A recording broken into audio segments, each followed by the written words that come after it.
dabar noriu pakalbėti apie tą balsą, kurio dauguma vyrų bijo pripažinti, bet kuris dažnai valdo visų mūsų gyvenimus.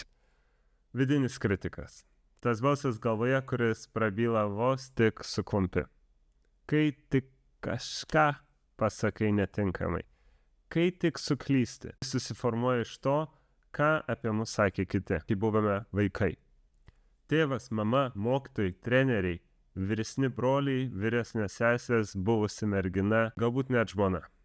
Bet taip pat iš mūsų pačių akimirkų, kai save nuvylėm, kai neišdrįsam, kai susimovėm, kai pasakėm, esu niekam tikęs. Bėda ne tik ta, kad jis egzistuoja, bėda ta, kad mes su juo susitapatinom. Kartais mes pradedam galvoti, kad tai, ką jis sako, yra tiesa, kad tai yra mūsų tiesa, kad tai mūsų balsas, kad jis sako, kas esam iš tikrųjų. Ir ką reikia mums kaip vyrams padaryti, tai išmokti sukurti atstumą tarp to balso ir savęs.